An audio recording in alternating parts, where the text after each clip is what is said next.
যদি আপনার ইমান,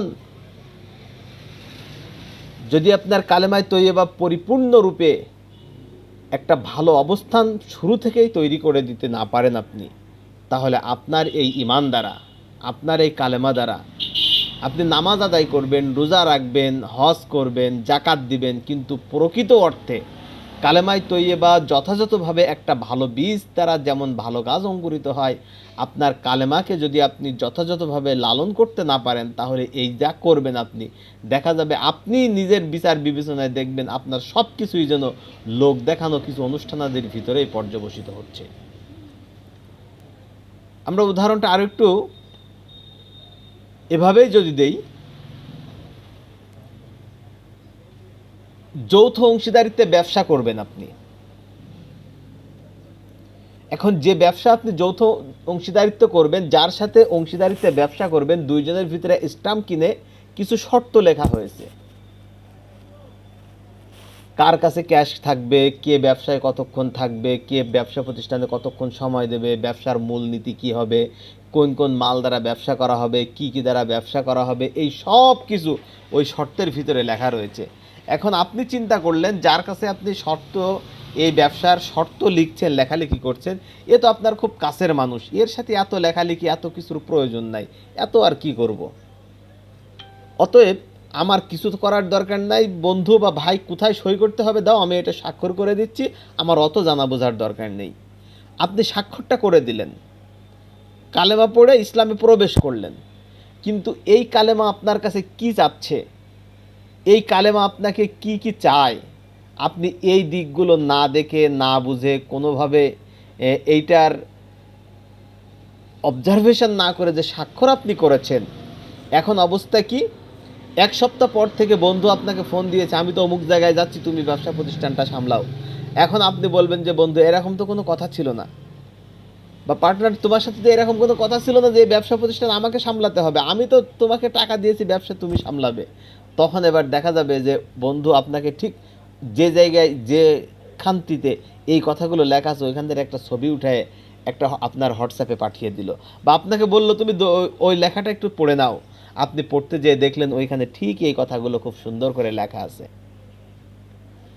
তার মানে কালেমা যদি আপনি যথাযথভাবে নিজের ভিতরে আয়ত্ত নিতে না পারেন, কালেমা আপনার কাছে কি চাচ্ছে, কালেমা আপনার কাছে কি চায়, আপনার জীবন পরিবর্তনের কোন দিকে নিয়ে যেতে চায়, এইটা যদি আপনি যথাযথভাবে অনুধাবন করতে না পারেন, তাহলে এই কালেমা দ্বারা আপনার নামাজ, আপনার রোজা, আপনার হজ, আপনার জাকাত, এগুলো আপনি করবেন ঠিকই, কিন্তু দেখা যাবে এর প্রকৃত যে স্বাদ, ইবাদতের প্রকৃত যে স্বাদ, এই স্বাদ আপনার দ্বারা কখনো আপনি পাবেন না। সম্মানিত উপস্থিতি, সম্মানিত ওলামায়ে কেরাম, এই জন্য আসুন এই কালেমায় তৈয়বা থেকে যদি আমাদের পরিপূর্ণরূপে ফায়দা নিতে হয়, এই কালেমায় তৈয়বা থেকে, এই কালেমা তৈয়বা আমাদের কাছে যা চায়, যদি কিনা যথাযথভাবে কালেমায় তৈয়বার সেই দাবি অনুযায়ী আমাদের কাজ করতে হয়, তাহলে এই কালেমায় তৈয়বার প্রথমেই আমাদেরকে 7টি শর্ত পূরণ করতে হবে, তাহলেই আমরা এই কালেমা তৈয়বা থেকে যথাযথ উপকার নিতে পারব,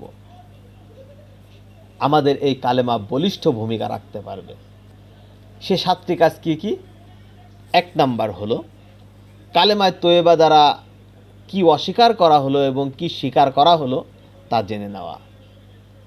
আল্লাহ রাব্বুল আলামিন কোরআনুল কারীমের ভিতরে বলেছেন, যখন তোমরা ঈমান আনবে, তোমাদের প্রথম কাজ হবে তাগুতকে অস্বীকার করা। আপনার ভিতরে তাগুত থাকবে, আপনার ভিতরে অনইসলামিক কর্মকাণ্ড থাকবে। আপনি কালেমা পড়েছেন, কালেমায় তৈয়বা পড়তে পড়তে মুখ দিয়ে ফেনা বেরিয়ে যাচ্ছে, মসজিদ থেকে বেরিয়েই আপনি সুদের টাকা, লাভের টাকা নেওয়ার জন্য আপনার নির্ধারিত আস্তানায় বসছেন। আপনি অস্বীকার করলেন কি এই কালেমা দ্বারা? তাহলে আর স্বীকার করে নিলেন এবার কি? এই জন্য 1 নাম্বার কাজ হলো, আপনাকে কালেমা থেকে যদি আপনাকে যথাযথ ফায়দা নিতে হয়, 1 নাম্বারের কাজ হলো আপনাকে এই কালেমা দ্বারা আপনি কি অস্বীকার করছেন, আর এই কালেমা দ্বারা কি স্বীকার করছেন, এটা আপনাকে যথাযথভাবে জানতে হবে। নাম্বার টু, দ্বিতীয় বিষয় হচ্ছে, যা জানলাম আমি, যেটা অস্বীকার করলাম আর যা স্বীকার করলাম, এইটা যা জানলাম, এই বিষয়গুলোকে মনে প্রাণে দৃঢ়রূপে সত্য বলে বিশ্বাস করা, তাতে এক বিন্দু সন্দেহের কোনো অবকাশ যেন না থাকে। আমাদের অনেক সময় দেখা যায় শরীয়তের খুব গুরুত্বপূর্ণ একটা বিধান, সাপোজ ধরেন সুদের কথাই বলি, যে কথাটা একটু আগে আমরা বললাম, সেই সুদ নিয়ে এখানেও টানি। একজন ব্যক্তি বর্তমান সুদ তো আসলে খুব মানে আপনার আমার জীবনের সাথেই যেন ওতপ্রোতভাবে জড়িয়ে গিয়েছে। অসংখ্য নজির এরকম দেখা যায়, নিজের রক্তের লোক হোক, সেটা মা ভাই বোন, একজন ভাই বিদেশ যাবে, মা ভাই বোনের কাছে টাকা আছে, কিন্তু ওই টাকাটা নিঃস্বার্থভাবে ওই সন্তানকে অনেক সময় এই রক্তের সম্পর্কের লোকগুলোও দিতে পারে না। কি হয়, অমুক ভাই অমুক বোন অমুক খালার টাকাগুলো আমার কাছে আছে, তো এইগুলো তুমি নিতে পারো, এইগুলো নিলে কি হবে, তোমার কিন্তু তার এই পার্সেন্টে এইভাবে দিতে হবে, কিন্তু টাকাটা যে আসলে তার, এইটা সেও স্বীকার করতে চায় না। কি একটা অসহনীয় দুনিয়ায় আমরা প্রবেশ করলাম। সম্মানিত উপস্থিতি, সম্মানিত ওলামায়ে হযরত, সম্মানিত শিক্ষার্থীবৃন্দ, তাহলে সন্দেহের বিষয়টা কোথায় আসে দেখেন, এই যে অল্প কেবল এই কাজটা শুরু করছে, যে কোনোভাবে এটা জানাজানি হলো, জানতে পারলো, একজন বলল যে ভাই বা বোন, মা খালা চাচি যাই হোক না কেন, তাকে বলা হলো যে তুমি এই সুদের মধ্যে এরকম একটা জিনিসের সাথে তুমি জড়াতে পারলে জড়ালে, ও কি ও মুখ লোক কত খায়, ওই ও তো খায়, এই এত খায়, এইসব গল্প ফাঁদা শুরু করে, এই এত কিছু খায়, আমি এক জায়গায় সামান্য এত দোকান দিচ্ছি, এতে কী সমস্যা হবে আর। অসংখ্য জায়গায় কিন্তু এই নজিরগুলো আমরা দেখি। তা এই জন্য 2 নম্বরের যে কাজ হলো, কালেমা থেকে যদি আপনি পরিপূর্ণরূপে এর ফায়দা নিতে চান, কালেমার উপকারে আপনার জীবনকে উপকৃত করে তুলতে চান, তাহলে 2 নম্বর কাজ হলো, যা অস্বীকার করলাম এবং যা স্বীকার করে নিলাম, এই সব কিছুকে একদম দৃঢ়রূপে দৃঢ়ভাবে সত্য বলে জানতে হবে। এক বিন্দু এর ভিতরে সন্দেহের কোনো অবকাশ থাকবে না, রাখা যাবে না। নাম্বার 3, কালেমার প্রতি পরম নিষ্ঠা বোধ করা ও শিরকের বিরুদ্ধে কঠোর ও অনমনীয় মনোভাব রাখা। কালেমার অনেক বড় একটা পয়েন্ট কিন্তু এটি। খুব নিষ্ঠার সাথে আপনার যেমন কালেমার উপরে বিশ্বাস রাখতে হবে, ঠিক তেমনি কালেমা হলো লা ইলাহা ইল্লাল্লাহ, আল্লাহ রাব্বুল আলামিন ছাড়া কোনো ইলাহ নাই। তার মানে সমস্ত মত পথ যা আছে সব কিছুকে ছেড়ে দিয়ে শুধুমাত্র এক আল্লাহ রাব্বুল আলামিনকে মেনে নিতে হবে জীবনের সর্বক্ষেত্রে। সৃষ্টিকর্তা, আইনদাতা, বিধানদাতা, রিজিকদাতা, ভালো মন্দ সব কিছু দিতে পারে একমাত্র আল্লাহ রাব্বুল আলামিন। এই বিশ্বাস, এই মনোভাব নিয়েই জীবন কাটাতে হবে। শিরকের সাথে কোনোভাবে কোনো অবস্থাতে আপোষ করা যাবে না। এটা হলো কালেমায়ে তয়্যিবার দাবি। 4 নাম্বার, এমন সত্যতা সহকারে কালেমার ঘোষণা দেওয়া যেন তাতে মুনাফিকের লেশ মাত্র না থাকে। খুব গুরুত্বপূর্ণ একটা পয়েন্ট কিন্তু। সামাজিকতার চাপে, বন্ধুত্বের চাপে, পারিপার্শ্বিকতার চাপে, অনেক কিছুর ভিতর দিয়ে আপনি একটা কথা বলে ফেললেন, কিন্তু আসলে আপনার মন সেটা সায় দিচ্ছে না, এটাই তো মুনাফিকি। তো আপনি কালেমার ক্ষেত্রে যদি পরিপূর্ণরূপে কালেমার রঙে আপনার জীবনকে রাঙাতে চান, তাহলে আপনার ভিতরে কালেমার এই ঘোষণা, কালেমার এই মেনে নেওয়া, কালেমার এই অনুশীলনের ভিতরে সামান্যতম মুনাফিকের লেশ মাত্র যেন না থাকে, এটা আপনাকে অবশ্যই অবশ্যই সজাগ দৃষ্টি রেখে সামনে আগাতে হবে। যদি আপনি মুনাফিকি মুক্ত কালেমা নিয়ে সামনে আগাতে পারেন, অবশ্যই এই কালেমা আপনার জন্য উপকার বয়ে আনবে, নতুবা কোনোভাবেই উপকার বয়ে আনবে না। নাম্বার 5, এই কালেমার প্রতি ঐকান্তিক ভালোবাসা ও মনের দরদ পোষণ করা, সেজন্য অন্তরে আনন্দ অনুভব করা।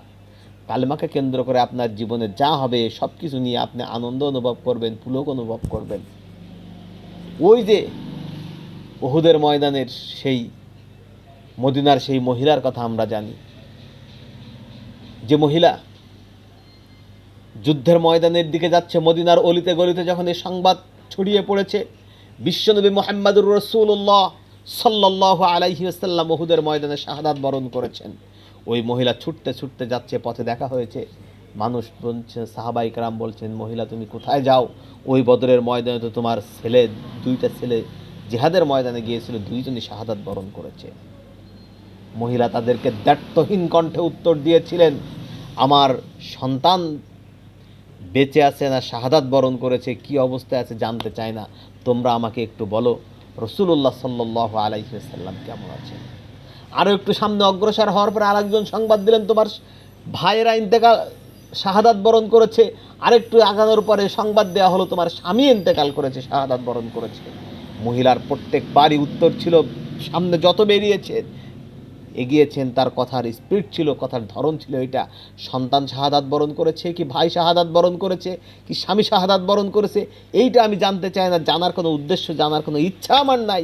আমাকে তোমরা এই কথাটুকু বলো, রাসূল করিম সাল্লাল্লাহু আলাইহি ওয়াসাল্লাম ওই যুদ্ধের ময়দানে কি অবস্থায় আছেন, কেমন আছেন তিনি। সম্মানিত শিক্ষার্থীবৃন্দ, এই যে মনের ভিতরে দরদ, এই যে ইসলামকে নিয়ে, ইসলামী অনুশাসনকে নিয়ে, রাসূলুল্লাহ সাল্লাল্লাহু আলাইহি ওয়াসাল্লামকে নিয়ে এই যে ভালোবাসা আপনার কালেমার ভিতরে, কালেমাকে যদি আপনি নিতে চান, উপকার যদি আপনি থেকে নিতে চান, তাহলে আপনাকেও কালেমার দ্বারা অন্তরের ভিতরে, মনের ভিতরে এ ধরনের প্রশান্তি আনতে হবে। অনুভব যদি আপনি করতে পারেন, তাহলে এই কালেমা আপনার জন্য উপকারী কালেমা হয়ে দেখা দেবে, নতুবা শুধুমাত্র লোক দেখানো কালেমাই আমাদের হয়ে যাবে। নাম্বার 6, কালেমার প্রতি পূর্ণ আনুগত্য পোষণ করা, এর দাবি পূরণে প্রস্তুত হওয়া, যেসব কাজ দ্বারা আল্লাহর প্রতি নিষ্ঠা প্রমাণিত হয়, তার প্রতি সন্তুষ্টি পাওয়া যায়, তা করতে রাজি হওয়া। এক কথায় কালেমা আপনাকে যা বলে, হযরত ইব্রাহিম আলাইহিস সালামের সেই কথা আসলিম, হযরত ইব্রাহিম আলাইহিস সালামকে যে মুহূর্তে বলা হলো আসলিম, আত্মসমর্পণ করো, হযরত ইব্রাহিম আলাইহিস সালাম কিন্তু বলেননি কার কাছে আত্মসমর্পণ করব, কেন আত্মসমর্পণ করব, কিভাবে আত্মসমর্পণ করব, আত্মসমর্পণের ফলাফল কি, এর উপকারিতা কি, আত্মসমর্পণ না করলে ক্ষতি কি, কোনো কথাই হযরত ইব্রাহিম আলাইহিস সালাম বলেননি। তাকে বলা হয়েছে আসলিম, তিনি বলেছেন আসলামতু লিরাব্বিল আলামিন। আল্লাহু আকবার। হযরত ইব্রাহিম আলাইহিস সালাম যে পথ আমাদেরকে দেখিয়েছেন, মুসলিম মিল্লাতের পিতা, মুসলিম জাতির পিতা হযরত ইব্রাহিম আলাইহিস সালাম আমাদেরকে যে পথ দেখালেন, আসলামতু লিরাব্বিল আলামিন, আপনাকে ঠিক তেমনি কালেমা আপনার কাছে যা দাবি করে, কালেমা আপনার কাছে দাবি করে সুদ খাওয়া যাবে না, কালেমা আপনার কাছে দাবি করে ঘুষ খাওয়া যাবে না, কালেমা আপনার কাছে দাবি করে অন্যায়ভাবে কারো হক মারা যাবে না, কালেমা আপনার কাছে দাবি করে কারো উপরে জুলুম করা যাবে না, কালেমা আপনার কাছে দাবি করে আল্লাহর জমিনে আল্লাহর দ্বীনকে প্রতিষ্ঠার জন্য কাজ করতে হবে। এই কথাগুলো, এই কাজগুলো আপনাকে আপনার মতো কালেমার দাবি অনুযায়ী আপনাকে নিয়ে সামনে আগাতে হবে। যদি আপনি এইভাবে কালেমাকে গ্রহণ করতে পারেন, তাহলেই আপনি এই কালেমার দ্বারা উপকৃত হতে পারবেন। সর্বশেষ যে পয়েন্টটি, যে কথাটি আমরা বলতে চাই এখানে, কালেমার বিপরীত সব কিছুকে অস্বীকার ও প্রত্যাখ্যান করতে মনে প্রাণে প্রস্তুত হওয়া। ইসলাম, কোরআনুল কারীম, হাদিসুন নববী, সাহাবা ইকরাম রিদওয়ানুল্লাহি তাআলা আলাইহিম আজমাইনদের অনুসৃত পথ আমাদেরকে বলছে এক কথা, আমার সমাজ আমাকে বলছে আর এক কথা। যখন এটা হবে, আমার সমাজের এই কথা যেহেতু কালেমার বিপরীত কথা, সমাজকে ত্যাগ করার জন্য আমার মনে প্রাণে প্রস্তুত থাকতে হবে। আমি যার অনুসরণ করে চলি, যে নেতৃত্বের অনুসরণ করে চলি, সেই নেতৃত্ব আমাকে কোরআন, হাদিসুন নববী, সাহাবা ইকরাম রিদওয়ানুল্লাহি তাআলা আলাইহিম আজমাইনদের অনুসরণ, এর উল্টা চলতে বলে। এই নেতৃত্ব আমার এই কালেমার দ্বারা, যদি আমি কালেমা থেকে উপকার পেতে চাই, তাহলে ওই নেতৃত্বের পিছনে চলা আমার জন্য রিস্কি। আমার কালেমার যথাযথ হেফাজত আমি এখানে কিন্তু করতে পারবো না। তাহলে সম্মানিত শিক্ষার্থীবৃন্দ, আমরা এখানে 7টা পয়েন্ট বললাম। যদি আমরা কালেমা থেকে উপকার পেতে চাই, তাহলে আমাদেরকে 7টা কাজ করতে হবে। কালেমায়ে তয়্যেবা দ্বারা কি অস্বীকার করা হলো আর কি স্বীকার করলাম, এটা ভালোভাবে জানা, যা জানলাম সেটা মনে প্রাণে দৃঢ়ভাবে সত্য বলে জানা, এক বিন্দু তাতে সন্দেহ পোষণ করা যাবে না। নাম্বার 3, কালেমার প্রতি পরম মমতা নিষ্ঠাবোধ করা, শিরকের বিরুদ্ধে কঠোর ও অনমনীয় মনোভাব রাখা। নাম্বার 4, এমন সত্যতা সহকারে কালেমার ঘোষণা দেওয়া যেন তাতে মুনাফিকের লেশ মাত্র না থাকে। নাম্বার 5, এই কালেমার প্রতি ঐকান্তিক ভালোবাসা, মনে দরদ পোষণ করা, সেজন্য অন্তরে আনন্দ অনুভব করা। নাম্বার 6, কালেমার প্রতি পূর্ণ আনুগত্য পোষণ করা, এর দাবি পূরণে প্রস্তুত হওয়া, যেসব কাজ দ্বারা আল্লাহর প্রতি নিষ্ঠা ও প্রমাণিত হয় এবং তার সন্তুষ্টির প্রমাণ পাওয়া যায়, তা করতে রাজি হওয়া। আর নাম্বার 7 নম্বরে যে কাজটি আমাদেরকে, যদি আমরা কালেমা থেকে উপকার পেতে চাই, তাহলে যে কাজ করা লাগবে সে হচ্ছে কালেমার বিপরীত সব কিছুকে অস্বীকার করতে মনে প্রাণে প্রস্তুত থাকতে হবে।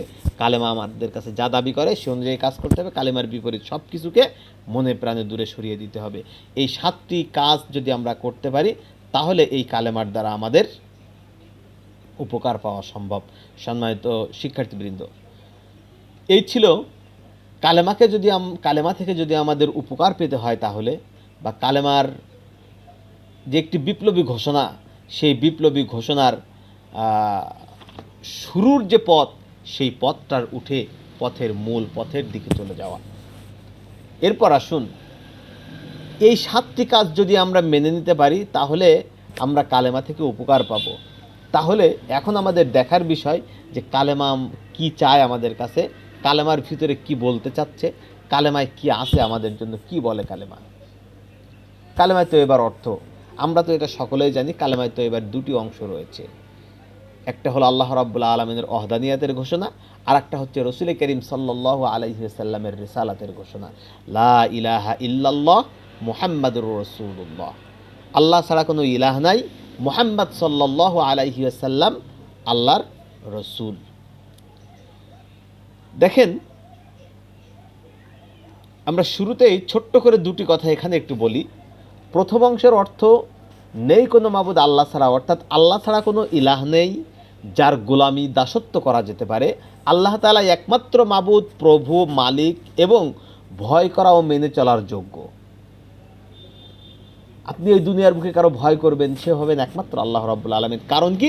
কারণ হলো ওই আল্লাহ রাব্বুল আলামিন আপনাকে সৃষ্টি করেছেন, আপনাকে মায়ের গর্ভের ভিতরে, যেখানে এখনো পর্যন্ত পৃথিবীর কোনো শক্তি পৌঁছাতে পারেনি।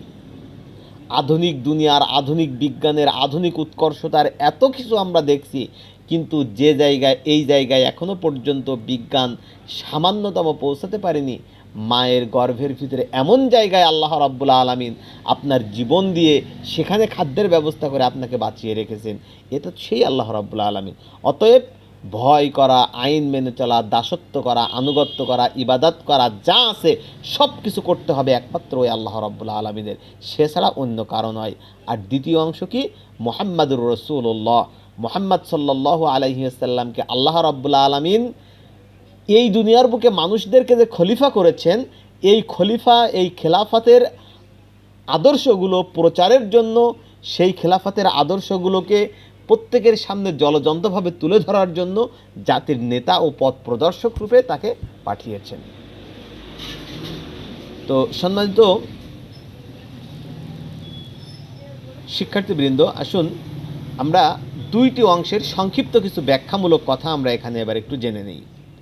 প্রথম অংশের ব্যাখ্যা, অর্থাৎ লা ইলাহা ইল্লাল্লাহ, আল্লাহ রাব্বুল আলামিন ছাড়া কোনো ইলাহ নাই। এই অংশের ব্যাখ্যা যখন আমরা করতে চাচ্ছি, এই অংশের আলোচনা যখন আমরা করতে চাচ্ছি, আমরা এই অংশকে 2টি ভাগে ভাগ করে নিচ্ছি। প্রথম অংশটি হলো নেতিবাচক। এইটা কিন্তু প্রথমে একটা অংশেরই, লা ইলাহা ইল্লাল্লাহ এইটারই। এই লা ইলাহা ইল্লাল্লাহর 2টি ভাগ আমরা করছি। একটা হচ্ছে নেতিবাচক নাবোধক, আর একটা হবে ইতিবাচক হাবোধক। নাবোধক কি? প্রথমে নাবোধকটাই বলে নিই। লা ইলাহা ইল্লাল্লাহ, কোনো ইলাহ নেই আল্লাহ ছাড়া, এটাই তো কালেমার কথা। অর্থাৎ না কি, আমরা এখানে শুধু না কেন্দ্রিক কিছু কথা বলি। দেখেন, কোনো মাবুদ নেই, কোনো সৃষ্টিকর্তা নেই, কাউকে আমি ভয় করি না, কারো কাছে নতি স্বীকার করি না, কারো আইন মানি না, কারো দয়া, অনুগ্রহ, সাহায্য আমি চাই না, কাউকে উচ্চতর ক্ষমতার অধিকারী আমি স্বীকার করি না, কারো ইবাদত বন্দেগী করি না। এসব দিক দিয়ে যে কেউ আমার উপরে কর্তৃত্ব, প্রভাব বিস্তার করতে চাক না কেন, আমি তাকে অস্বীকার করব। এই সকল ক্ষেত্রে যদি কেউ আমাকে পোষ মানাতে চায়, তার সামনে আমি বিদ্রোহী হয়ে দাঁড়াবো। কাউকে আমি আইনদাতা, রিজিকদাতা, বিধানদাতা, সৃষ্টিকর্তা কিচ্ছু মানি না। এটা গেল কালেমায় তো এবার যে 2টি ভাগ আমরা করলাম। প্রথম ভাগটা নেতিবাচক, সেই নেতিবাচক অর্থ। ইতিবাচক যদি আমরা ধরি, ইতিপূর্বে একটু আগে যে কথাগুলো আমরা বললাম, এই সব ক্ষেত্রে আমার মাবুদ, আমার সৃষ্টিকর্তা, আমার ভয়ের লোক, আমার নতি স্বীকার করা, আমার আইন মানা, দয়া অনুগ্রহ কামনা করা, উচ্চতর ক্ষমতায় বাসানো, ইবাদত বন্দিগি করা, প্রভাব বিস্তার করা আমার নিজের জীবনের উপরে, তার একদম তার কাছে নুয়ে পড়া, এই সব কিছুর দিক থেকে ইতিবাচক দিকটা কি, আমি একমাত্র শুধুমাত্র আল্লাহ রাব্বুল আলামিনকে মানি, আর কাউকে না। দুটি দিক তাহলে আমরা দেখলাম এখানে। প্রথম যে পয়েন্টে আমরা কথা বললাম সেটি হচ্ছে, আমরা সার কথা যেটা বলি, আল্লাহ রাব্বুল আলামিন ছাড়া আর কাউকে আমরা আমাদের নিজেদের জীবনের নিয়ন্ত্রণ কারো কাছে দিব না। এটাই হলো কালেমার তয়বার প্রথম অংশের সার কথা। সম্মানিত শিক্ষার্থীবৃন্দ, একজন মানুষ যখন কালেমা পড়ে তখন সে এর মধ্য দিয়ে একথাই স্বীকার করে যে এই দুনিয়া এবং এর সমস্ত জীবজন্তু, বস্তু সামগ্রী, এসবের কোনোটি সৃষ্টিকর্তা ছাড়া অস্তিত্ব লাভ করতে পারে না। এই সবই সৃষ্টিকর্তার সৃষ্টি এবং সে সৃষ্টিকর্তা বহু নয়, মাত্র একজন। এ ঘোষণা আল্লাহ রাব্বুল আলামিন কুরআনুল কারীমে পরিষ্কার করে দিয়েছেন। কোথায়? সূরা সাজদা 4 নম্বর আয়াত। আল্লাহ রাব্বুল আলামিন বলছেন, আল্লাহুল্লাযী খালাকাস সামাওয়াতি ওয়াল আরদা ওয়া মা বাইনাহুমা ফি সিত্তাতি আইয়াম। সূরা সাজদা 4 নম্বর আয়াত আল্লাহ রাব্বুল আলামিন পরিষ্কার করে বলে দিচ্ছেন একদম, আল্লাহুল্লাযী খালাকাস সামাওয়াতি ওয়াল আরদা ওয়া মা বাইনাহুমা। আল্লাহ হলেন সেই মহান সত্তা যিনি খলাকা সৃষ্টি করেছেন সামাওয়াত আকাশসমূহ, ওয়াল আরদা জমিন, ওয়ামা বাইনাহুমা আকাশ আর জমিন এর মধ্যে যা আছে সব কিছু তিনি সৃষ্টি করেছেন। কবে? ফি সিত্তাতি আইয়াম, 6 দিনে। 6 দিনে রব্বুল আলামিন এটা সৃষ্টি করেছেন। সূরা সাজদার 4 নম্বর আয়াতে রব্বুল আলামিন বলছেন যে আল্লাহ রব্বুল আলামিন সব কিছু সৃষ্টি করলেন, সে আল্লাহ রাব্বুল আলামিন তার কর্তৃত্বের কথা দেখেন আরও একটু পরিষ্কার করে ঘোষণা করছেন। কোথায়?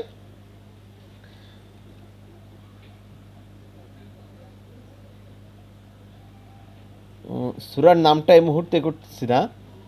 আল্লাহ রাব্বুল আলামিন বলছেন, ওয়ামা মিন দাব্বাতিন ফিল আরদি ইল্লা আলাল্লাহি রিজকুহা। আল্লাহু আকবার। এই পৃথিবীর বুকে বিচরণশীল যত প্রাণী রয়েছে, সমস্ত প্রাণীর রিজিকের দায়িত্ব, সমস্ত প্রাণীর রিজিকের দায়িত্ব একমাত্র শুধুমাত্র আল্লাহ রাব্বুল আলামিন বহন করেন। আল্লাহু আকবার। সৃষ্টি করলেন তিনি, আবার রিজিকের ব্যবস্থাও করছেন তিনি। এই পৃথিবীতে আপনার আমার চলার জন্য খুব গুরুত্বপূর্ণ যে বিষয়গুলোর দরকার, তার ভিতরে অন্যতম বিষয়টি তো এই। আরও আছে, পর্যায়ক্রমে রব্বুল আলামিন সে কথাগুলোও বলেছেন, কিন্তু এগুলো নিয়ে আসলে আমাদের আলোচনার কলেবর অনেক বড় হয়ে যাবে, এজন্য আমরা অত নেইনি। আমরা এখানে শুধুমাত্র কুরআনুল কারীমের আর 2টি আয়াত নিয়েছি, যে 2টি আয়াত নিয়ে আল্লাহ রাব্বুল আলামিন এই কালেমার তয়বার অর্থ কেমন হতে পারে খুব খোলামেলা কথা রব্বুল আলামিন বলেছেন। একদম গ্রাম বাংলার ভাষায় আমরা একটা কথা বলে থাকি যে চাচাছোলা কথা, মানে কোনো রকম কিছু থাকবে না, তোমার খারাপ লাগুক আর না লাগুক, তোমার খারাপ লাগুক ভালো লাগুক যাই হোক না কেন, এই কথাটা তোমার জানা দরকার। এই জন্য একদম চাচাছোলা কথা বলে দিলাম। আল্লাহ রাব্বুল আলামিনের জন্য একদম চাচাছোলা কথাই বললেন সূরা ইউসুফের 39 এবং 40 নম্বর আয়াতে। আল্লাহ রাব্বুল আলামিন বলছেন, আরবাবুম মুতাফাররাকুন খায়রুন আমিল্লাহু ওয়াহিদুল কাহার মা তা'বুদুনা মিন দুনিহি ইল্লা আসমা'i সাম্মাইতুমুহা আনতুম ওয়া আবাউকুম মা আনজালাল্লাহু বিহা মিন সুলতানিন ইনিল হুকমু ইল্লা লিল্লাহ আমারা আল্লা তা'বুদু ইল্লা ইয়াহু যালিকাল্লাযীনাল কাইয়্যিমু ওয়ালাকিন্না আকসারান নাসি লা ইয়ালামুন। 2টি আয়াত রব্বুল আলামিন একদম পরিষ্কার করে বলে দিলেন, হে মানুষ, ভিন্ন ভিন্ন এবং একাধিক মাবুদ স্বীকার করা ভালো, না একজন প্রকৃত শক্তিমান ও সকলের উপর জয়ী মাবুদ ভালো? আল্লাহু আকবার। কি চমৎকার কথা আল্লাহ রাব্বুল আলামিন বললেন। দেখেন, আজকের একটু কথা একটু সাইডে যে একটু না বলে আসলে নয়, সেটা হচ্ছে মুশরিক যারা, এরা তো এদের চিন্তা তো এইটা নয় যে আল্লাহ নেই, এটা তো তাদের চিন্তা না। সৃষ্টিকর্তা, ইলাহ, আল্লাহ, গড, ভগবান, যারা তাদের মতো করে তাদের ভাষায় এটা বোঝে যে আল্লাহ অবশ্যই একজন আছেন, কিন্তু এই বিশাল বিস্তৃত ভূমণ্ডল, এই যে সৃষ্টিরাজি, এত সব কিছু পরিচালনা করা একা আল্লাহর পক্ষে কিভাবে সম্ভব? বাংলাদেশ 56,000 বর্গ মাইলের একটা দেশ। এই দেশটা চালাতে একজন প্রেসিডেন্ট, একজন প্রধানমন্ত্রী তো হয় না, 60-65 জন মন্ত্রী লাগে মাঝে মাঝে। তার মানে 56,000 বর্গ মাইলের প্রতি 1,000 বর্গ মাইলে হিসাব করলে একজনের বেশি মন্ত্রী দিয়ে আমার ছোট্ট বাংলাদেশ চালাতে হয়। এখন এরা চিন্তা করে যে এই যদি অবস্থা হয়ে থাকে, তাহলে এই বিশাল সৃষ্টি আল্লাহ একা কিভাবে চালাবে? এইটা সম্ভব না। অতএব আল্লাহ আল্লাহর জায়গায় আছে, সৃষ্টিকর্তা সৃষ্টিকর্তার জায়গায় আছে, উপরওয়ালা উপরওয়ালার জায়গায় আছে। শিক্ষা খাত দেখবে একজন, ভালোগুলো দেখবে একজন, বিপদ দেওয়া দেখবে একজন, অর্থনীতির বিষয় দেখবে আর একজন, সন্তানদের বিষয় দেখবে আর একজন। এই সব কিছুকে আলাদা আলাদা করে তারা এক একজন সহযোগী বানিয়ে নিয়েছে। লাত, মানাত, হবল, উজ্জা, এই সবগুলো ছিল, তাদের বিশ্বাস হলো এইটা যে এটা আল্লাহ রাব্বুল আলামিনের সহযোগী। তারা আল্লাহর কাছ থেকে কিছু নিতে হলে এদের মাধ্যম হয়ে আল্লাহর কাছে যাওয়া লাগবে, একা একা সম্ভব না। আল্লাহ রাব্বুল আলামিন সে কথাই যেন এখানে বললেন, হে মানুষ, ভিন্ন ভিন্ন একাধিক মাবুদ স্বীকার করা ভালো, না একজন মাবুদ, যে মাবুদ ইন্নাল্লাহ আলা কুল্লি শাইইন কদির, সব কিছুর উপরে যে মাবুদ সবচাইতে বেশি শক্তিশালী, এরকম একজন মাবুদকে স্বীকার করা ভালো? কোনটা ভালো মনে করো তোমরা? আল্লাহ যেন প্রশ্ন ছুড়ে দিচ্ছেন মানুষের কাছে। তারপরে আবার আল্লাহ নিজেই বলছেন কি, আল্লাহকে ছেড়ে তোমরা যেসব নামগুলো বা যার ইবাদত বন্দিগি করো, এইগুলো আসলে কিচ্ছু না। এইগুলো হলো অর্থহীন কিছু নাম, যা তোমরা এবং ও আবা উকুম, তোমাদের পূর্বপুরুষেরা মিলে তোমরা এই নামগুলো রাখছো, এইগুলো আসলে কিচ্ছু না। এবং আল্লাহ বলছেন যে আল্লাহ সে সম্পর্কে কোনো যুক্তি প্রমাণই নাজিল করেন নাই, অথচ হুকুম দেওয়া, আইন রচনা করার অধিকার ও ক্ষমতা একমাত্র আল্লাহ ছাড়া আর কারো নাই। তিনি সকলের প্রতি এ আদেশ করেছেন যে কেবল আল্লাহ ছাড়া আর কারো দাসত্ব বন্দিগি করা যাবে না। এর চাইতে খোলাখুলি কালেমার কথা আর কিন্তু আসলে হতে পারে না। তো সম্মানিত শিক্ষার্থীবৃন্দ, সংক্ষিপ্তভাবে এই দুটি আয়াতের ভিতরে দেখেন, আমরা কালেমার তো এবার 5টা পরিষ্কার অর্থ পাচ্ছি এখানে। কি কি? একটা হলো আল্লাহ রাব্বুল আলামিনের একত্ব, এক আল্লাহ রাব্বুল আলামিনকে মেনে নিতে হবে। বহু খোদা, অনেক খোদা, অনেককে স্বীকার করার কোনো সুযোগ নাই। আল্লাহ রাব্বুল আলামিন বলেছেন ভিন্ন ভিন্ন উপাস্য, ভিন্ন ভিন্ন রবের কে করা ভালো, না একজন প্রকৃত ক্ষমতাশালী শক্তিশালী রব? এখানে আল্লাহ রাব্বুল আলামিনের একত্ববাদের কথা এখানে বলেছেন। একাধিক খোদা স্বীকার করার কোনো সুযোগ নাই, বরঞ্চ সেটাই যে মানুষের জীবন নানাবিধ দুঃখ অশান্তিতে ভরে যাবে, সে কথাই যেন রব্বুল আলামিন এই জায়গায় বললেন। দ্বিতীয়ত, মুশরিকগণ আল্লাহকে ছেড়ে যেসব দেবদেবী ও মানুষ প্রভুর পূজা, উপাসনা, দাসত্ব করে, তা সর্বতভাবে অমূলক ও ভিত্তিহীন, কতগুলো নামের সমষ্টি মাত্র। আর এই নামগুলো আবার অন্য কারোর কাছ থেকে না, ওরা নিজেরাই বানাইছে, ওদের পূর্বপুরুষেরা যে নামগুলো দিয়ে গেছে, এটা হলো সেটাই। নাম্বার 3, মানুষের কর্মজীবনের জন্য আইন বিধান রচনা করার কোনো কিছুই আদেশ নিষেধ করার ক্ষমতা শুধুমাত্র আল্লাহ রাব্বুল আলামিনের, আর কারণেই যারা এক আল্লাহকে স্বীকার করবে তারা সেই এক আল্লাহর দেওয়া আইন ও বিধানই মেনে চলবে। অন্য কোনো আইন, অন্য কোনো বিধান, অন্য কোনো মত, অন্য কোনো পথ তারা অনুসরণ করে চলতে পারবে না। এটাই হচ্ছে আল্লাহ রাব্বুল আলামিনের ঘোষণা, কালেমায়ে তয়্যিবার ঘোষণা। 4 নাম্বার হচ্ছে আল্লাহ তাআলাই সকলের মাবুদ, কেবল মানুষ কেবল তারই দাস, তারই বান্দা। মানুষ এক আল্লাহ ছাড়া অন্য কারো অধীনতা, আনুগত্য স্বীকার করতে পারে না, অন্য কারো পূজা উপাসনাও মানুষ করতে পারবে না। এটা হলো কালেমায়ে তয়্যিবার ঘোষণা। সর্বশেষ 5 নাম্বার কি? উপরে যে 4টি কথা বলা হলো, এই 4টি বিষয়ে 4টি বুনিয়াদি আকীদার সমন্বয়ে মানুষের জন্য আল্লাহ রাব্বুল আলামিন একটা জীবন বিধান রচনা করে দিয়েছেন। এই জীবন বিধানের বাইরে যাওয়ার কোনো সুযোগ কালেমা আপনাকে দেয় না, আপনি যেতে পারবেন না। এটি হলো কালেমায়ে তয়্যিবা ঘোষণা গ্রহণ করে নেওয়ার সবচেয়ে শ্রেষ্ঠ কথা, উপযুক্ত কথা। সম্মানিত শিক্ষার্থীবৃন্দ, আসুন আমরা এবার কালেমায়ে তয়্যিবার যে ইতিহাস সেটা একটু জেনে আসি। কালেমায়ে তয়্যিবার এই প্রথম অংশটি, এটা আসলে শুধু আমাদের জন্য নতুন নয়, বরঞ্চ দেখেন সূরা আম্বিয়া 25 নম্বর আয়াতে আল্লাহ রাব্বুল আলামিন বলছেন, ওয়ামা আরসালনা মিন ক্বাবলিকা মির রাসূলিন ইল্লা নূহিয়া ইলাইহি ইন্নাহু লা ইলাহা ইল্লা আনা ফা'বুদুন। সূরা আম্বিয়া 25 নম্বর আয়াত। আল্লাহ রাব্বুল আলামিন কি বলছেন? হে রাসূল, তোমার পূর্বে যত নবীকে আমি পাঠিয়েছি তাদের সকলেরই প্রতি ওহীযোগে আমি এ আদেশ করেছি যে আমি ছাড়া আর কাউকে ইলাহ মাবুদ প্রভু নেই, তোমরা সকলেই কেবল আমারই দাসত্ব করবে, আমারই বন্দিগি করবে, এটা তোমরা কবুল করে নাও। এই কথা আমি ইতিপূর্বে যত নবী, যত রাসূল, যত আম্বিয়া ইকরাম এসেছেন সকলকেই বলেছি। এই কথা আল্লাহ রাব্বুল আলামিন রাসূল করিম সাল্লাল্লাহু আলাইহি ওয়াসাল্লামকে জানিয়ে দিয়েছেন। সংক্ষিপ্তভাবে আমরা কয়েকটি উদাহরণ একটু দেখেন। হযরত নূহ আলাইহিস সালাম তিনি আসলেন, তার জাতির লোকদের কাছে কি দাওয়াত দিলেন? সূরা আরাফ 59 নম্বর আয়াত। আল্লাহ রাব্বুল আলামিন বলছেন, লাকাদ আরসালনা নূহান ইলা কওমিহি ফাকালা ইয়া কওমি ইবুদুল্লাহা মা লাকুম মিন ইলাহিন গায়রি।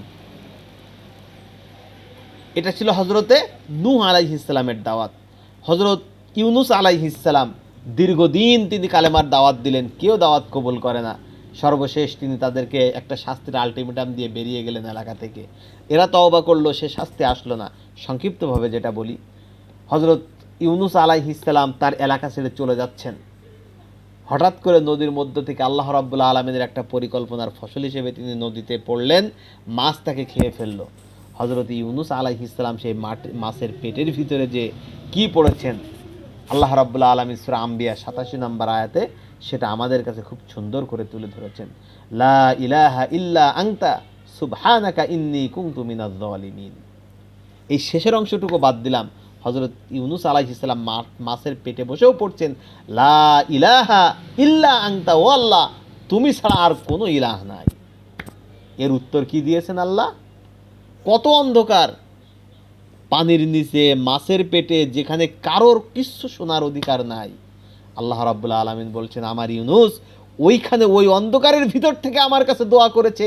আমি আল্লাহ রাব্বুল আলামিন ওইখানে, যেখানে কেউ কোনোভাবে কোনো শব্দ কোনো অবস্থায় শুনতে পারে না, আমি আল্লাহ রাব্বুল আলামিন ইউনুসের আহ্বান সেখান থেকে, সেই মাছের পেট থেকে শুনে ইউনুসের দোয়া কবুল করে তাকে আবার দুনিয়ার বুকে ফেরত নিয়ে এসেছি। সুবহানাল্লাহ।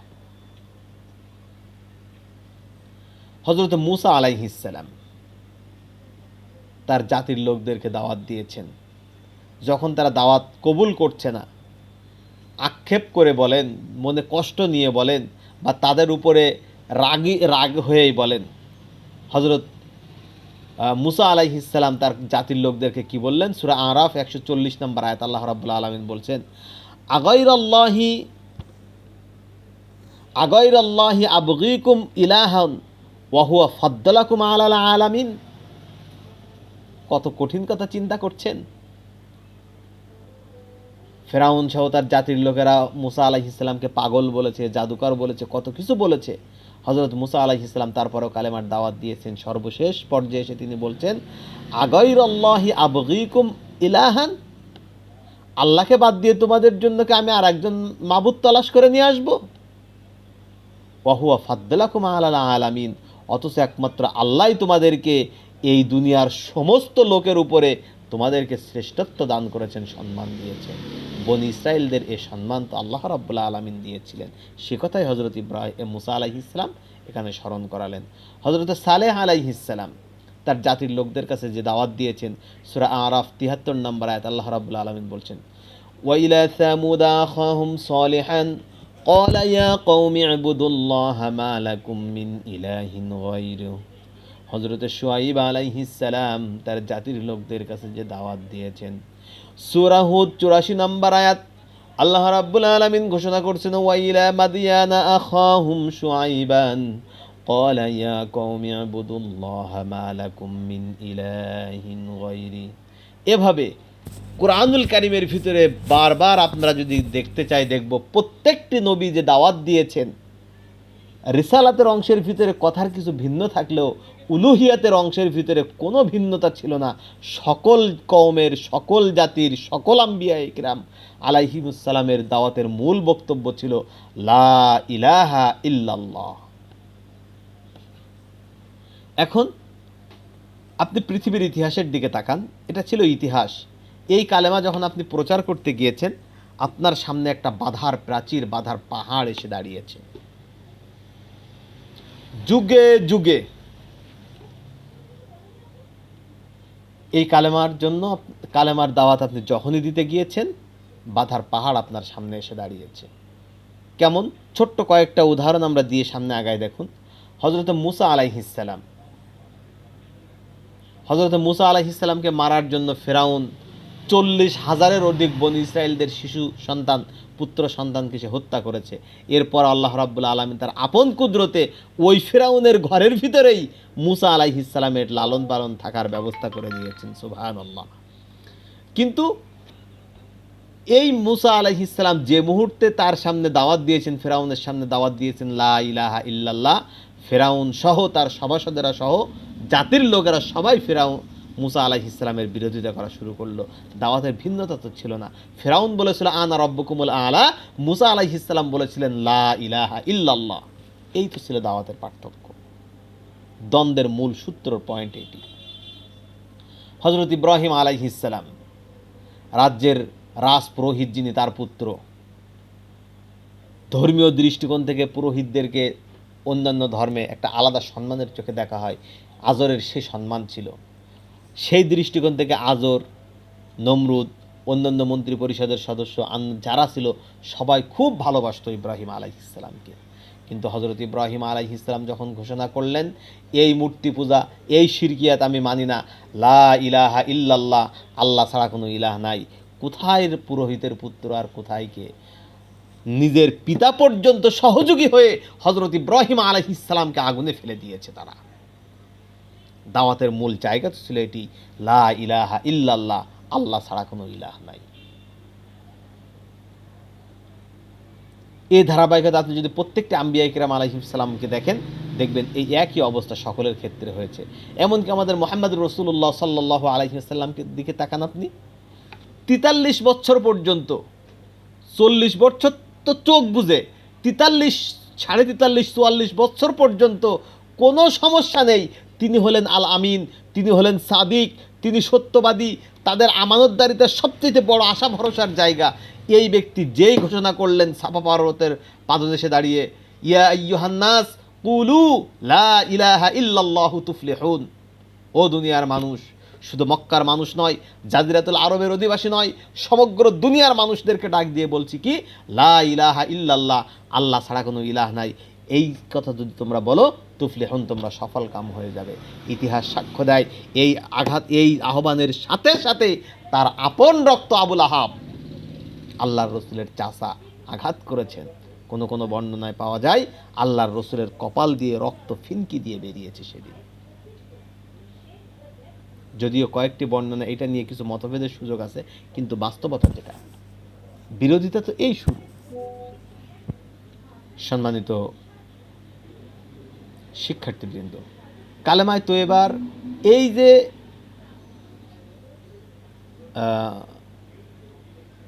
বিরোধিতা, এখন এই বিরোধিতা ছোট্ট একটা কালেমার ভিতরে আসলে কি আছে, কেন এত বিরোধিতা, এইটা যদি আমরা দেখতে চাই তাহলে আমরা লা ইলাহা ইল্লাল্লাহ, কারণ আল্লাহ রাব্বুল আলামিন নিয়ে তো কারো বিরোধিতা নাই, কারো কোনো কথা নাই, সবাই মানে যে আল্লাহ আছেন। তাহলে মূল যে সমস্যার যে জায়গাটি সেটি হচ্ছে লা ইলাহা, কোনো ইলাহ নাই। এই ইলাহ আসলে আমাদের কাছে কি জানতে চায়, কি দাবি ইলার, এইটা যদি আমাদের কাছে পরিষ্কার হয়, আমরা যদি এইটা বুঝি, তাহলে কিন্তু আমাদের কাছে পরিষ্কার হয়ে যাবে যে কালেমার জন্য এত বাধা কেন, কালেমা আসলে বিপ্লব কি, বিপ্লবীর ঘোষণা আমাদেরকে দেয়। আমরা যদি ইলাহের পরিচয় নিতে চাই,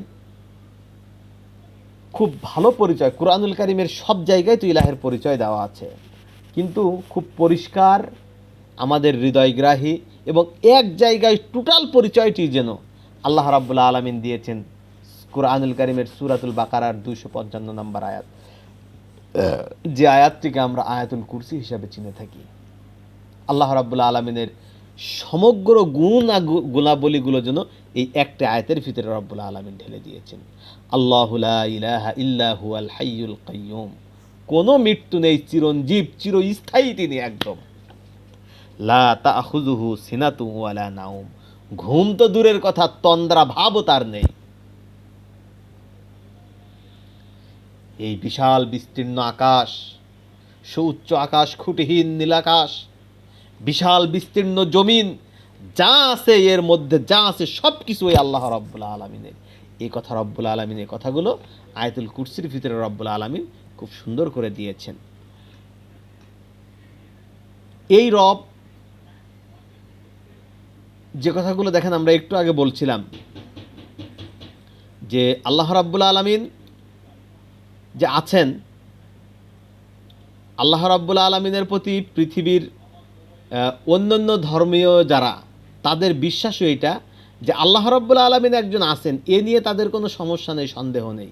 কিন্তু তাদের যে বিরোধিতার জায়গা বলি আমরা যেটা, বা তাদের মতবাদ যেটা, তাদের চিন্তা চেতনা হলো এটা যে আল্লাহর সহকারী একজন, একজন কেন একাধিক ব্যক্তি থাকতে হবে। তাদের সেই অবস্থা দেখেন, মুশরিকরা একমাত্র সাহায্য তো আল্লাহকে ভুলে গিয়ে অন্য শক্তির কাছে সাহায্য ভিক্ষা করে। কোথায় পাবো আমরা এটা? কুরআনুল কারীমের সূরা ইয়াসিন ৭৪ নম্বর আয়াত। আল্লাহ রাব্বুল আলামিন বলছেন, ওয়াত্তাখাযু মিন দুনিল্লাহি আলিহাতাল লাআল্লাহুম ইউনসারুন। আল্লাহকে ছেড়ে তারা অন্যকে ইলাহ বানিয়ে নিয়েছে, এ আশায় কি লাআল্লাহুম ইউনসারুন, তারা তার কাছ থেকে সাহায্য পাবে, সাহায্য প্রাপ্ত তারা হবে। শুধু তাই এতটুকু না, এতে যা জীবিত মানুষকে ধরলে হয়। সূরা নহলের ভিতরে আল্লাহ রাব্বুল আলামিন বলছেন যে তাদের কোনো কাজ উদ্ধার করা দরকার, এই কাজ উদ্ধার করার জন্য তারা জীবিত মানুষ খুঁজে পায় না, একজন মৃত মানুষের কাছে যায় সাহায্য প্রাপ্তির জন্য।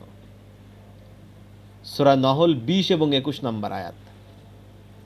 আল্লাহ রাব্বুল আলামিন বলছেন, ওয়াল্লাযীনা ইয়াদউনা মিন দুনিল্লাহি লা ইয়াখলুকুনা শাইয়্যান ওয়া হুম ইখলাকুন আমওয়াতুন গায়রু আহইয়াইন ওয়া মা ইয়াশউরুনা আইয়ানা ইউবআসুন। কত কঠিন কথা, কিন্তু কাফিরদের দিকে তাকালে, মুশরিকদের দিকে তাকালে করুণায় হাসি আসে এই কথা আয়াতে। আল্লাহ ব্যতীত আর যাদেরকে তোমরা প্রভু মনে করো, তারা একটা জিনিসও সৃষ্টি করতে পারে না, তাদেরকেই বরঞ্চ একজন সৃষ্টিকর্তা সৃষ্টি করেছেন, তার কাছে তোমরা সাহায্য চাও। তারা তো মৃত, জীবিতও না, মানে জ্যান্ত জীবিতও না। তারা তোমাদের কথা শুনে একটু কান মাথা এদিক ওদিক নাড়াচাড়া দেবে, সেটা করারও সুযোগ তাদের নেই, তারা তো মৃত্যু। তারা এতটুকুও জানে না যে তাদেরকে ওই আল্লাহ রাব্বুল আলামিনের সামনে একদিন পুনরুজ্জীবিত করা হবে।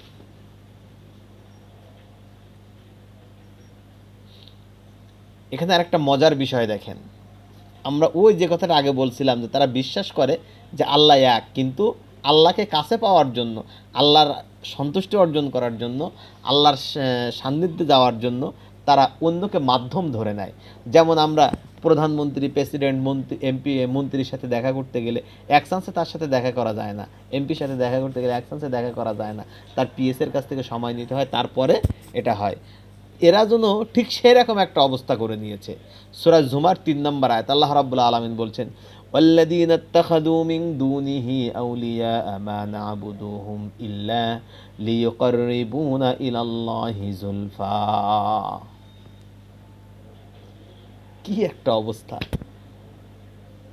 আল্লাহ রাব্বুল আলামিন বলছেন, যারা আল্লাহ ছাড়া অন্য শক্তিকে মনিব ও পৃষ্ঠপোষক হিসেবে গ্রহণ করে এবং বলে আমরা কেবল এ উদ্দেশ্যে তাদের ইবাদত করি যে তারা আমাদেরকে আল্লাহর নিকটবর্তী করে দেবে। নাউজুবিল্লাহি মিন যালিক। আমরা লাতের সামনে, মানাতের সামনে, হুবলের সামনে, উজ্জার সামনে এমনি এমনি মাথা ঝুঁকাই দিই। এই জন্যই দেই যে আল্লাহ তো একা সব কিছু দেখে না, ওই আল্লাহর কাছে আমরা ছোট মানুষ, আমরা তো যেতে পারবো না। তা আমাদের কর্তব্য কি?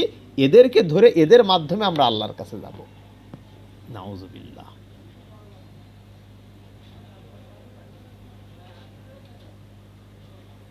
এগুলো হলো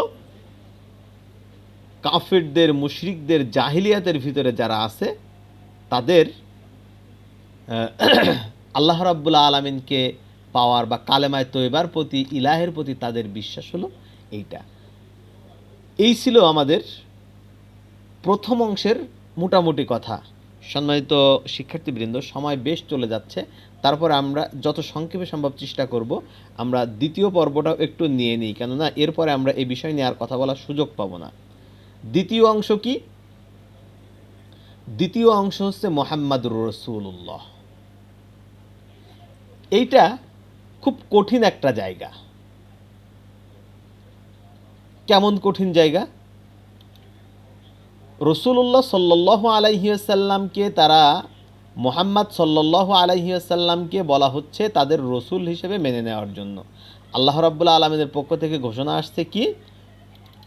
মুহাম্মাদুর রাসূলুল্লাহ, মুহাম্মদ সাল্লাল্লাহু আলাইহি ওয়াসাল্লাম হচ্ছেন আল্লাহর রসুল। এখন এই বিষয়টা যে তারা গ্রহণ করবে, তাদের জন্য এই বিষয়টাতে একেবারে সহজ কথা না। কেন সহজ কথা না? দেখেন, তারা যে এটা ঘোষণা করবে বা এইটা এখন পর্যন্ত এইটা কেউ ঘোষণা করে নেবে, নবুয়তের কাকে দেওয়া হবে এই সিলেকশনটা একমাত্র আল্লাহ রাব্বুল আলামিনই করেছেন। এবং সেটা এত পূর্ব থেকে, ছোট্ট একটা উদাহরণে আমরা বুঝি। আপনার আমার যদি উদ্দেশ্য থাকে, ইচ্ছা থাকে যে আম শুধু পাকলেই খাবো না, আমি ওই মিষ্টি আম পাকলে যেমন মিষ্টি লাগে, কাঁচায়ও মিষ্টি আমি খাবো, সেই হিসেবে আপনাকে কাঁচা মিঠা জাতীয় যে আম আছে এই আমের চারাই লাগাতে হবে। আপনি যদি ল্যাংড়া জাতের আম লাগিয়ে, আম গাছ লাগিয়ে এর থেকে কাঁচা মিষ্টি আম খাওয়ার আশা করেন, এইটা যেমন কোনোভাবেই সম্ভব নয়।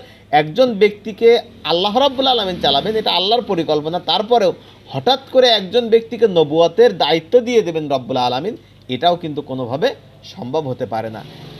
এজন্য যাকে নবুয়তের দায়িত্ব দেওয়া হবে, রিসালাতের দায়িত্ব যার উপরে থাকবে, একে আল্লাহ রাব্বুল আলামিন আগে থেকেই সেভাবেই সৃষ্টি করে শুরু থেকে তার জীবনমান পরিচালনা, তার জীবন পরিচালনার কাজটি রব্বুল আলামিন সেভাবেই তাকে দিয়ে করাবেন। কোনো ধরনের এদিক ওদিক হওয়ার সুযোগ তার থাকবে না। শুধু তাই না, মুহাম্মাদুর রাসূলুল্লাহ, মক্কার মানুষেরা তাদের যে চিন্তা চেতনা ছিল, এই মুহাম্মদ সাল্লাল্লাহু আলাইহি ওয়াসাল্লামকে আল্লাহ রাব্বুল আলামিন এমনভাবে গঠন চালিয়েছেন, তাকে জীবনের প্রত্যেকটি ক্ষেত্রে তো উৎকর্ষতায় ভরপুর, উন্নত চরিত্রে ভরপুর। কিন্তু তারপরেও মক্কাবাসী চিন্তা করলো, এই মুহাম্মদ তো সেই মুহাম্মদ সাল্লাল্লাহু আলাইহি ওয়াসাল্লাম যে 40টি বছর আমাদের সাথেই কাটিয়েছে। আমরা মক্কার বাজারে গিয়েছি, মুহাম্মদ আমাদের সাথে গিয়েছে। আমরা ঘুরতে বেরিয়েছি, মুহাম্মদ আমাদের সাথে ঘুরেছে। আমরা যেভাবে খাওয়া দাওয়া করেছি, মুহাম্মদ সেভাবেই খাওয়া দাওয়া করেছে। সব কিছু আমাদের সাথেই করলো। হঠাৎ করে এসে ঘোষণা দিল যে মুহাম্মদ আল্লাহর রসুল, মুহাম্মাদুর রাসূলুল্লাহ। এই কথা কিভাবে মানব?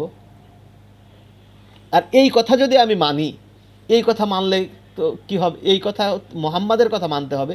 এই মুহাম্মদ তো সেই মুহাম্মদ যার জন্মের আগে পিতা ইন্তেকাল করেছে। একটা এতিম ছেলে চাচার তত্ত্বাবধানে লালিত পালিত হয়েছে।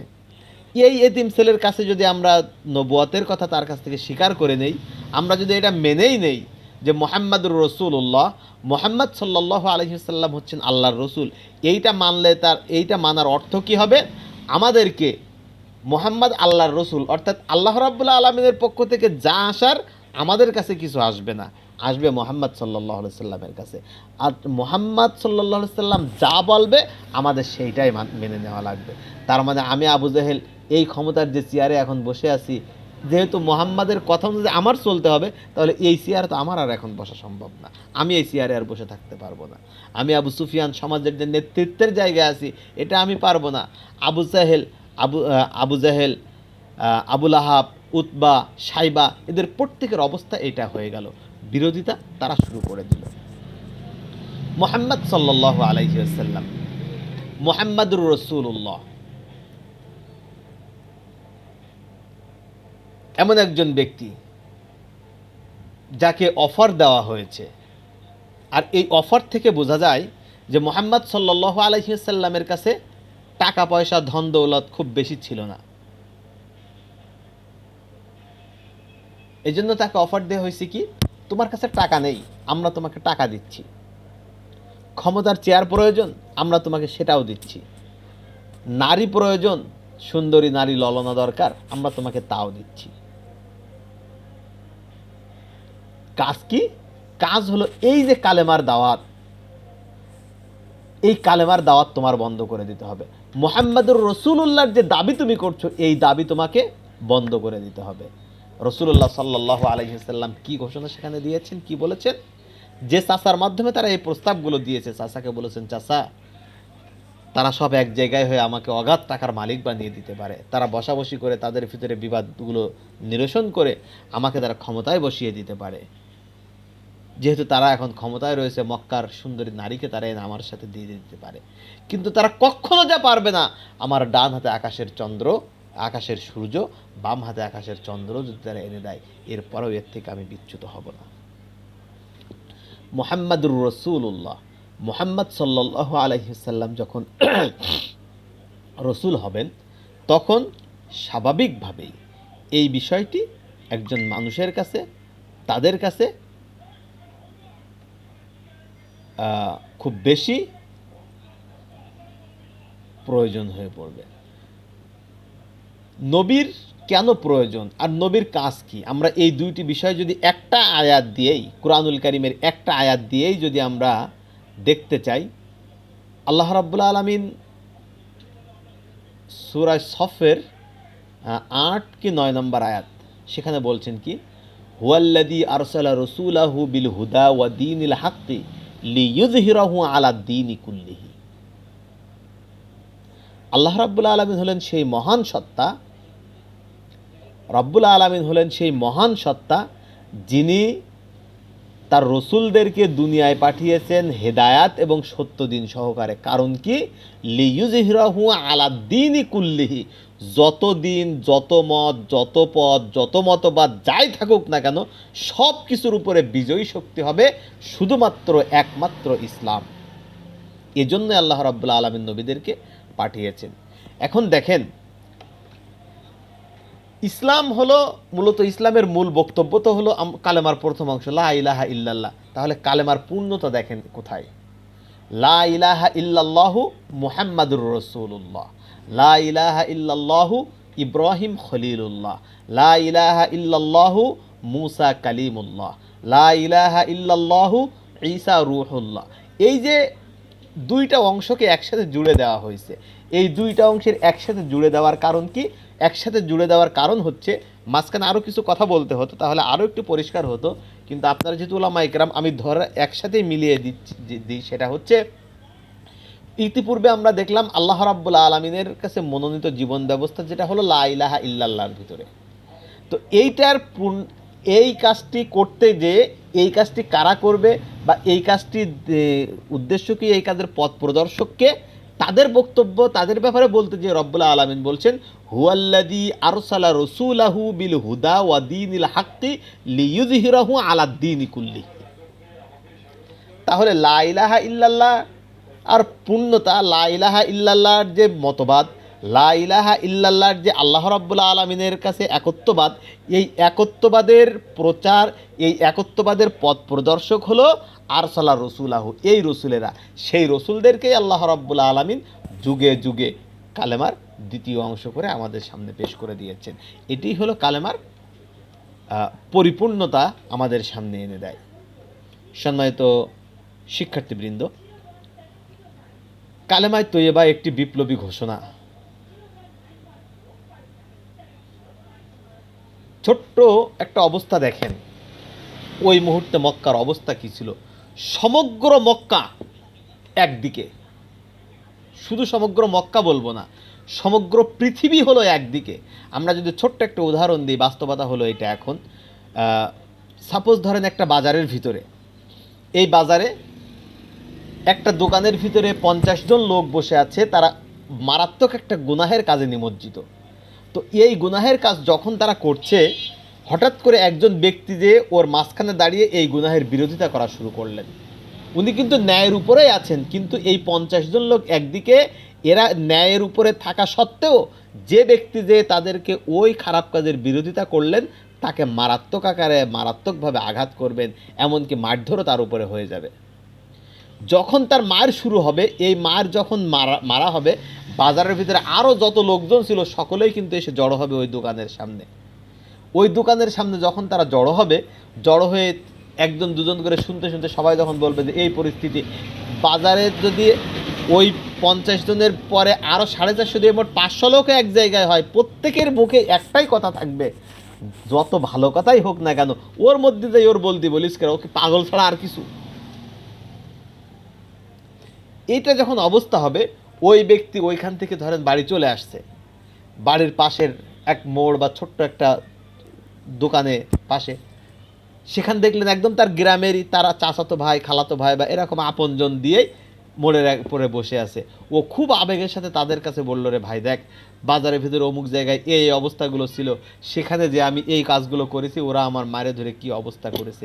এরা সর্বপ্রথম যে কথাটি বলবে, তুই কি আসলে পাগল, এই কথা তুই ওখানে কেন বলতে গেলি একা একা। সম্মানিত শিক্ষার্থীবৃন্দ লক্ষ্য করুন, এই হলো আমাদের পারিপার্শ্বিক অবস্থা, একটা ছোট্ট এলাকার অবস্থা। আর রসুল করিম সাল্লাল্লাহু আলাইহি ওয়াসাল্লাম কি একটা বিপ্লবী ঘোষণা ওই মক্কার মানুষের সামনে পেশ করলেন, যে বিপ্লবী ঘোষণার মাধ্যমে সমগ্র পৃথিবী একদিকে এক আল্লাহকে মানার পাশাপাশি অসংখ্য আল্লাহর সহযোগীকে তারা লাত মানাত হবল উজ্জার মতো মূর্তি বানিয়ে এদেরকে দেবদেবী করে তারা তাদেরকে সাজিয়ে রেখেছে। এদের সামনে আল্লাহর রসুল সাল্লাল্লাহু আলাইহি ওয়াসাল্লাম একা ঘোষণা করলেন, লা ইলাহা ইল্লাল্লাহ। কি বিপ্লব এটার ভিতরে! মক্কার প্রত্যেকটি তক্তে তাউস যেন কেঁপে কেঁপে উঠল।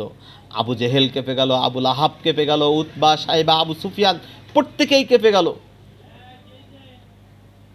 এই কালেমা থেকে ফিরানোর জন্য কি চেষ্টাই না তারা রসুলের জীবনের ভিতরে করলো। সাহাবাই কেরাম রিদওয়ানুল্লাহি তাআলা আলাইহিম আজমাইন এক একজন বুলেট মতো হয়ে যে ওই মক্কার ভিতরে এই কালেমার দ্বারা এমন অবস্থা তাদের হয়েছে, কত অত্যাচার কত নির্যাতন তাদেরকে করা হয়েছে। হজরতে বেলাল রাদিয়াল্লাহু তাআলা আনহু, হজরতে খাব্বাব রাদিয়াল্লাহু তাআলা আনহু, হজরতে খুবাইব রাদিয়াল্লাহু তাআলা আনহু, হজরতে আম্মার, অসংখ্য সাহাবাই কেরাম রিদওয়ানুল্লাহি তাআলা আলাইহিম আজমাইনদেরকে কি মারাত্মক অত্যাচার করা হয়েছে। কিন্তু এই কালেমার যে একটা বিপ্লবী ঘোষণা তাদের অন্তরের ভিতরে যেভাবে তারা লালন করতে পেরেছে, সামান্যতম টলাতে তাদেরকে এখান থেকে পারেনি কেউ। এই কালেমা কত বিপ্লবী ঘোষণা। আমরা সর্বশেষ এই ঘটনাটি বলেই আমাদের আজকের ক্লাস শেষ করব আমরা। হজরত ওমর ইবনুল খাত্তাব রাদিয়াল্লাহু তাআলা আনহু, তিনি তখন আমিরুল মুমিনিন, অর্ধ পৃথিবীর শাসক। তিনি নিজের পুত্রের জন্য পুত্রবধূ খোঁজ করে নিয়ে আসলেন এই কালেমাকে লালন করা একটা মেয়েকে। হজরত ওমর রাদিয়াল্লাহু তাআলা আনহু অন্যান্য দিনের মতো তার যে অভ্যাস, রাতে তিনি ঘুরতে বেরিয়েছেন, কোথায় কে কী অবস্থায় দেখছেন।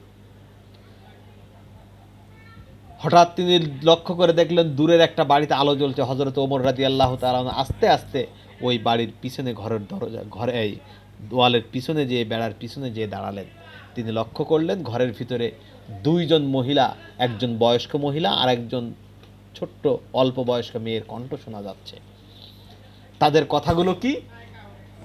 তারা বলছে, ওই বয়স্ক মহিলা ছোট মেয়েটাকে বলছে, মা, আমাদের দুধ যতটুকু এখন হচ্ছে, এই দুধ বিক্রি করে এর থেকে যে টাকা আমরা পাচ্ছি, এই টাকা দিয়ে তো আমাদের সংসার চালানো সম্ভব হচ্ছে না।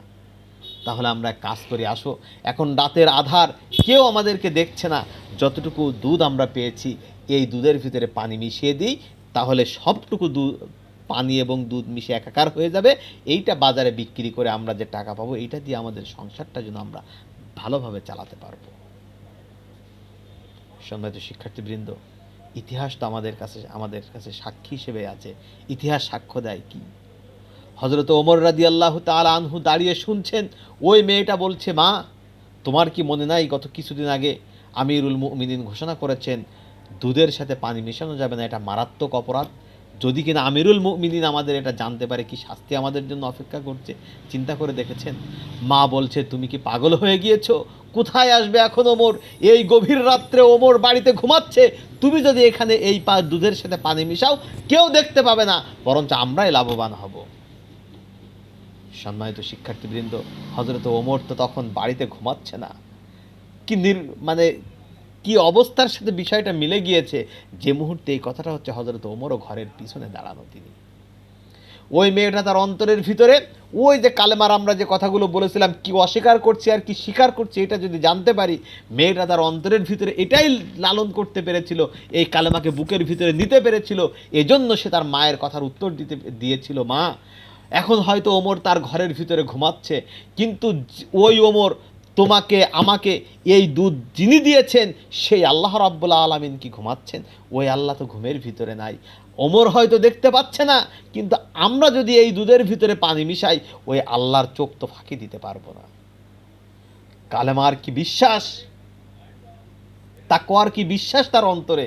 হযরত ওমর রাদিয়াল্লাহু তাআলা ওখান থেকে বাড়ি গেলেন, নিজের স্ত্রীকে ডেকে বললেন, ছেলে বিয়ে দেওয়ার জন্য মেয়ে খুঁজতেছো, মেয়ে খুঁজে খুঁজে তো পাচ্ছ না, অমুক জায়গায় একটা মেয়ের সন্ধান পেয়েছি। হযরত ওমরের স্ত্রী শুনলেন তার বংশ কি, মর্যাদা কি, কোথায় কি।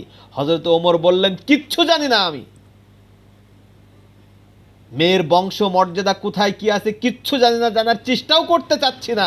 এতটুকু জানি মেয়ের বাবা নেই, মা আর মেয়ে তারা দুইজনে থাকে, কিন্তু তার ভিতরে আল্লাহর ভয়ের কালেমার যে অনুভূতি তার অন্তরের ভিতরে রয়েছে, এই অনুভূতি দ্বারাই সে যে কথা আজকে এই কথাগুলো বলতে পেরেছে, এটা শুধুমাত্র এই কালেমাকে অন্তরের ভিতরে বুকের ভিতরে ধারণ করতে পারলেই সম্ভবপর হয়। সম্মানিত উপস্থিতি, সম্মানিত শিক্ষার্থীবৃন্দ, এই হলো কালেমায়ে তয়্যেবা। আর এই কালেমায়ে তয়্যেবা যদি কিনা আমরা যথাযথভাবে অন্তরের সাথে লালন করতে পারি, আসলে একটা বিপ্লব আপনার ব্যক্তি জীবন, আপনার পারিবারিক জীবন, আপনার সামাজিক জীবন, আপনার রাজনৈতিক জীবন, আপনার রাষ্ট্রীয় জীবন, সব জায়গায় এই বিপ্লবী চেতনা, এই বিপ্লবী অবস্থান হওয়া সম্ভব। এই জন্য আসুন কালেমায়ে তয়্যেবাকে আমরা আমাদের অন্তরের সাথে যথাযথভাবে ধারণ করি। আল্লাহ